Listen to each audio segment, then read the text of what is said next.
Leo's insights are presented to challenge, inform, and encourage you in your quest to break free from school-based approaches to education. Building upon a foundation of unschooling, we sincerely hope these insights help you to consider how education can be truly unlimited. Last week we had an opportunity to discuss how one can communicate very effectively with very few words.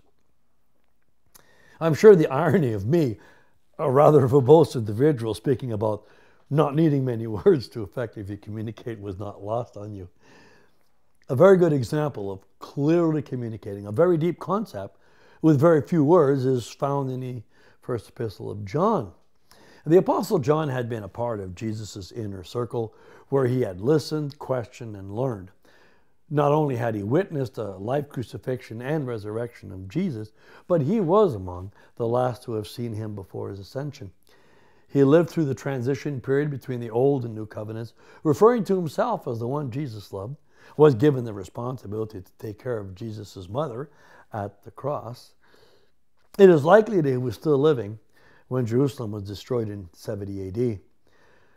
Undoubtedly, John was in a position to be able to clearly communicate the essence of God, and this he did using a single word: love. Love, a simple sounding four-letter word, has so much meaning packed into it. Most just brush past it without giving it any real consideration. How many truly understand what love is? The Bible is a historical account of love. Indeed, Jesus talked a lot about love and demonstrated his own love in a most profound way. We're told that God so loved the world that he gave his Son. It is further stated that greater love has no one than this, than to lay down one's life for his friends. So we know that God loved us, gave us Jesus, who in turn not only gave his life, but instructed us to give to all. Now, it should be obvious that not only is love not love until you give it away, but that it can only be given to animate objects, particularly people involved in some kind of relationship, whether they be incidental, casual, or close. A dear older lady once summed it up for me by stating that those who loved people use things, but loving things usually leads to using people. We may like our car or home or job, but we should never love it. Love is the source of our greatest joy. However, unfortunately, while physical pain can be caused by most anything, emotional pain is pretty well exclusively caused by the people we love. It goes without saying that the closer a personal relationship, the deeper the pain when love is violated, destroyed, or ended. Hence the deep grief and pain when someone close to us passes away. Yet there is something even more painful than the death of a loved one. Aside from suicide, people do not choose death, and so it does not involve rejection. Rejection involves a willful act to spurn the love one has for another. Since this is the antithesis of what God is and has for us, rejection is the cause of the most profound emotional pain we can experience. This is why excruciating emotional pain is experienced when a lover, spouse, or friend rejects us.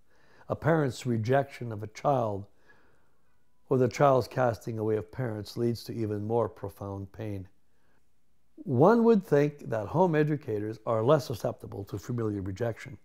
And while there is no doubt that investing as much into children as home educators do will reduce the possibility of familial breakdown, there is no guarantee.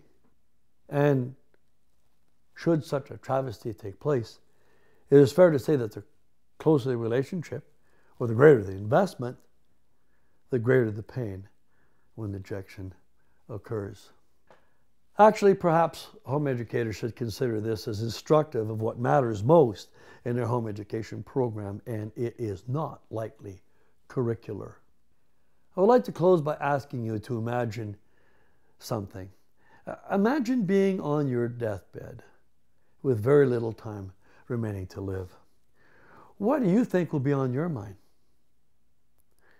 I can pretty well guarantee that the stuff you loved won't be there. But those, the people you loved, will be. I believe we will be reflecting upon three things. The first will be God, whether acknowledged or not, because we are about to enter that place where God either is or is not. In other words, we are about to find out the truth, and since this relationship is of eternal consequence, it will be high on our list of priorities, even if for the first time. The second most pressing thing on our minds at this juncture in life will likely be our family. This is reflective of the deep abiding love that cannot be disconnected from the reality of common bonds. Parents are parents forever, and the children will be their children forever. This represents the most important relationship of our lives, involving the greatest amount of love, and unfortunately, also our greatest pain, should any of these relationships have been violated in some way.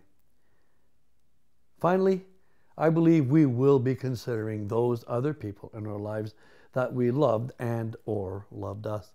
All three, God, family, friends, what matters at death obviously represents what matters in life.